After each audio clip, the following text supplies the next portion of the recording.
की इस वीडियो में हम आपके लिए लेकर आए हैं मशरूम की खेती से जुड़ी हुई कुछ जानकारी। तो चलिए शुरू करते हैं हमारा आज का ये वीडियो। पिछले कुछ सालों में जो भारतीय बाजार है वहाँ पे मशरूम की जो डिमांड है वो बहुत तेज़ी से बढ़ी है और जितनी मार्केट में इसकी डिमांड है उतना ज़्यादा प्रोडक्शन अभी नहीं हो रहा है। तो ऐसे में जो किसान लोग हैं या फिर जो बाकी के कोई और लोग अपना बिजनेस स्टार्ट करना चाहते हैं मशरूम का, तो वो इससे अच्छा खासा प्रॉफिट जो है वो कमा सकते हैं। तो सबसे पहले हम आपको बताते हैं मशरूम की खेती कितनी तरीके से होती है, मतलब कौन कौन सी मशरूम की होते हैं जिनका उत्पादन किया जाता है। तो 3 तरह के मशरूम की जो है खेती की जा सकती है। एक होता है ढींगरी मशरूम या जिसे ऑयस्टर मशरूम के नाम से भी जाना जाता है। एक होता है बटन मशरूम और एक होता है आपका दूधिया मशरूम या मिल्की मशरूम भी जो है जिसे कहा जाता है।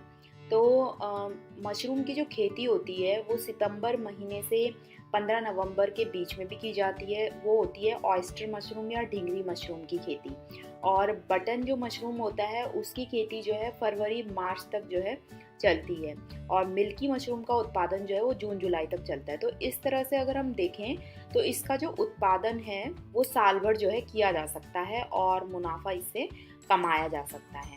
तो अगर इन तीनों मशरूम की हम बात करें तो उसमें से ऑयस्टर मशरूम जो है उसकी खेती ज़्यादा आसान और सस्ती होती है। और उसकी दूसरी सबसे बड़ी खासियत ये है कि उसकी जो औषधीय गुण होते हैं वो बाकी के सारे मशरूम में से सबसे ज़्यादा होते हैं उसमें। और दूसरा इसका जो स्वाद होता है वो भी काफ़ी लाजवाब होता है। और इस तरह के जो मशरूम हैं उनकी जो डिमांड है वो महानगर जैसे कि दिल्ली, मुंबई, इनमें बहुत ज़्यादा इनकी डिमांड है। और देश के कई सारे स्टेट्स में जो है जैसे महाराष्ट्र हो गया, आपका एमपी हो गया, यूपी हो गया, राजस्थान, इन सब में जो है मशरूम की जो कृषि है वो लोकप्रिय होती जा रही है। अब हम आपको बताते हैं कि मशरूम की फार्मिंग जो है वो कैसे की जाती है, कौन कौन से स्टेप्स में जो है आप मशरूम की खेती को कर सकते हैं। तो मशरूम की खेती अगर आप घर पे करना चाह रहे हैं तो मशरूम की खेती करने के लिए आपको एक कमरे की ज़रूरत पड़ेगी। और चाहे तो आप एक लकड़ियों का जाल बनाकर भी उसके नीचे मशरूम को उगाना जो है शुरू कर सकते हैं। और स्टेप्स तो लगभग सभी स्तर के लिए एक जैसे होते हैं। अगर आपको छोटे लेवल पे स्टार्ट करना है बिज़नेस तो भी, और अगर बड़े लेवल पे बिज़नेस आप करना चाहते हैं तो भी। तो सबसे पहला स्टेप होता है कंपोस्ट खाद बनाना। तो धान और गेहूं के भूसे की मदद से जो है कंपोस्ट खाद बनाई जा सकती है। तो इसके लिए सबसे पहले आप जो भी भूसा लेते हैं उसको कीटाणु रहित बनाना ज़रूरी होता है और उसकी अशुद्धियाँ दूर करनी ज़रूरी होती हैं ताकि जो मशरूम की फसल है उसे उगने में किसी तरह की कोई दिक्कत ना आए और जो पौधे की वृद्धि है और जो उसकी गुणवत्ता है वो भी बरकरार रहे, वो भी अच्छी रहे। तो इसके लिए क्या करना होता है कि जैसे 1500 लीटर पानी लिया, उसमें लगभग 1.5 किलोग्राम जो फॉर्मेलिन है या बाविस्टिन 150 ग्राम मिलाना होता है। और इसमें दोनों रसायन या कीटनाशकों का एक साथ मिलाना होता है। उसके बाद उसमें गेहूं का भूसा डालकर अच्छे से मिला लेना होता है। इसे कुछ समय के लिए ढक के रखना होता है। फिर ये जो खाद या भूसा है वो मशरूम उगाने का माध्यम बनकर जो है तैयार हो जाता है।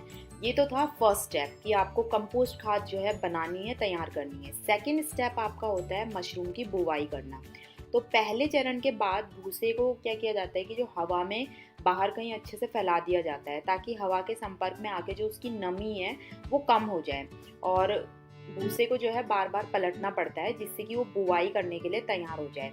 अब उसके बाद एक पॉलीथीन बैग लेकर जो है उसमें परतों के हिसाब से बुवाई की जाती है। जैसा कि भूसा, पहले भूसा रख लिया, उसके ऊपर फिर बीज, और उसी तरह से 3-4 परतें जो है बना लेते हैं। फिर क्या होता है कि हवा और पंखे की सहायता से रख रखा हो। तो जब आपने बुवाई कर दी और 15 दिन तक जो है इस फसल को आपको हवा लगने से बचाना होता है, तो इसे कमरे में पूरी तरह से बंद करके रख दिया जाता है। फिर जैसे ही 15 दिन हो गए बुवाई के, उसके बाद जो है कमरे को खुला छोड़ देते हैं या फिर फ़ैन का भी यूज़ जो है कर लेते हैं। तो यहाँ इतने स्टेप तक पहुँचने तक जो है आपको मशरूम की फसल जो है आपको सफ़ेद रंग की नज़र आने लगती है। अब होता है कि इसमें नमी और तापमान पे नियंत्रण रखना बहुत ज़्यादा ज़रूरी होता है। कभी कभी क्या होता है जैसे आप रूम पे जो है इसका प्रोडक्शन कर रहे हैं तो नमी के लिए आपको दीवारों पर या जो कमरे की फर्श है वहाँ पर जो है पानी का छिड़काव करना होता है। तो नमी जो है ना वो 70 डिग्री तक की होनी चाहिए और कमरे के टेम्परेचर पे भी ध्यान देना बहुत ज़रूरी होता है। तो मशरूम की फसल को अगर अच्छे से उगाना है तो लगभग 20 to 30 डिग्री का जो तापमान है वो ठीक रहता है। अब इसके बाद मशरूम के जो थैले होते हैं उनको रखने का क्या तरीका है। तो कमरे में मशरूम की खेती करने के लिए आपको जो है मशरूम वाले जो थैले होते हैं ना उनको एक तरीके से रखना होता है। इसे या तो आप किसी लकड़ी और रस्सी की सहायता से बांध के लटका सकते हैं या फिर एक तरह से लकड़ियों या किसी धातु से पलंगनुमा जंजाल सा बनाकर उन मशरूम के जो पैकेट्स हैं उनको उस पर आसानी से रख सकते हैं। इसके बाद बात आती है कटाई की। तो अगर विशेषज्ञों की माने तो इसकी जो फसल होती है वो लगभग 30 से 40 दिनों के अंदर जो है काटने के लिए तैयार हो जाती है। उसके बाद आपको इसका फल दिखाई देने लगता है जिसे आप इजीली जो है हाथ से तोड़ सकते हैं या फिर चाकू को यूज़ करके भी आप इसे काट सकते हैं। अब हम आपको बताते हैं कि मतलब इसके लिए आपको क्या क्या मटेरियल्स की ज़रूरत होगी, कौन कौन सा कच्चा माल आपको ज़रूरत पड़ेगी मशरूम उगाने के लिए।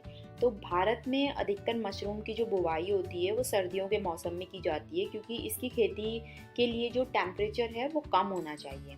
और फिर इसके साथ जो है मशरूम को उगाने के लिए जैसा कि मैंने बताया आपको गेहूं या धान के जो भूसा होता है उसका कंपोस्ट खाद बनाने की ज़रूरत होती है।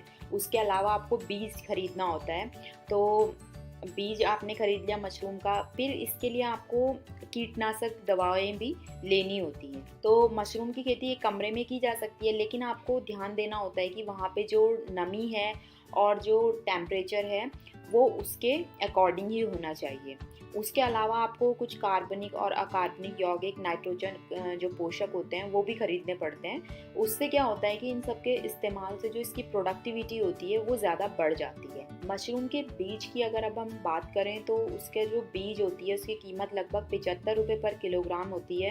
फिर ब्रांड और किस्म के हिसाब से जो इसकी रेंज है, प्राइस रेंज, वो चेंज होती रहती है। तो इसलिए आप मशरूम बीज लेने से पहले ये तय कर लेना ज़रूरी होता है कि आपको किस किस्म का जो मशरूम है वो उत्पादन करना है। उसके बाद जो है आप मशरूम के जो बीज हैं वो खरीदें। अब बात आती है मशरूम का अगर व्यापार करना है तो उसमें कितना इन्वेस्टमेंट आपको करना होगा। तो अगर हम बात करें मशरूम के व्यापार का इन्वेस्टमेंट की तो वो आपके मतलब ये इस बात पे डिपेंड करेगा कि आप किस लेवल पे अपना बिजनेस स्टार्ट करना चाहते हैं। अगर आप एक छोटे लेवल पे बिजनेस स्टार्ट करना चाहते हैं तो 10,000 रुपये से लेकर 50,000 रुपये तक आपका खर्च आ सकता है। और अगर आप बड़े लेवल पे मशरूम फार्मिंग जो है करना चाहते हैं, मशरूम कल्टीवेशन, तो फिर आपका 1 लाख रुपये से 10 लाख रुपये भी जो है आप इन्वेस्ट कर सकते हैं। तो इसमें जो होने वाला जो भी खर्चा है वो आपके बिजनेस के लेवल पे डिपेंड करेगा कि मतलब आप लो लेवल स्केल पे अपना बिजनेस स्टार्ट कर रहे हैं या फिर हाई लेवल स्केल पे अपना बिजनेस स्टार्ट कर रहे हैं। बाकी मशरूम के प्रोडक्शन की जो प्रक्रिया है वो तो लगभग एक जैसी होती है, चाहे आप छोटे लेवल पे उसे स्टार्ट करें या फिर बड़े लेवल पे आप उसको स्टार्ट करें। अब बात करते हैं मशरूम के फार्मिंग का जो ट्रेनिंग है। तो मशरूम उत्पादन में ना ट्रेनिंग लेना बहुत ज़रूरी है क्योंकि बिना ट्रेनिंग लिए कोई भी व्यक्ति जो है सफलतापूर्वक इसका प्रोडक्शन नहीं कर पाएगा। क्योंकि हर एक चीज़ के बारे में आपको जानकारी होनी चाहिए कि कौन सी चीज़ आपको कितनी मात्रा में यूज़ करनी है, कितने डेज़ में यूज़ करनी है, किस तरह से आपको उन सब चीज़ों का इस्तेमाल करके मशरूम को एक अच्छा मतलब प्रोडक्शन जो है अपने लिए रेडी करना है।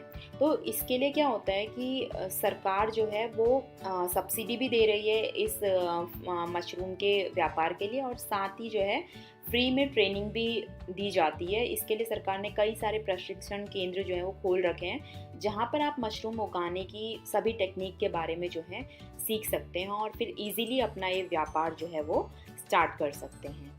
अब अगर हम बात करें कि कहाँ पर मतलब आपको बीज कब लेना है कब नहीं लेना है, तो आपको ये ध्यान देने की ज़रूरत है कि मशरूम के जो बीज हैं उन्हें स्पॉन के नाम से भी जाना जाता है, वो आपको बहुत ज़्यादा पहले लेके नहीं रखने हैं। ऐसा नहीं कि आपने 1 महीना पहले से लेकर रख लिए। इससे क्या होगा कि बीज की जो गुणवत्ता होती है वो ख़राब होने लगती है। तो आपको क्या करना है कि बीज जो है ना वो ठीक 7 दिन पहले या कुछ दिन पहले ही लेने हैं, बहुत पहले से लेकर नहीं रखना है क्योंकि ऐसे में बीज जो है वो ख़राब हो सकते हैं और आपका जो पैसे हैं वो वेस्ट जा सकते हैं। तो दोस्तों ये थी हमारी वीडियो जिसमें हमने आपको मशरूम की खेती के बारे में कुछ चीज़ें बताई। इसके अलावा भी अगर आप कुछ जानना चाहते हैं इसकी खेती से रिलेटेड तो हमें कमेंट सेक्शन में कमेंट कर सकते हैं।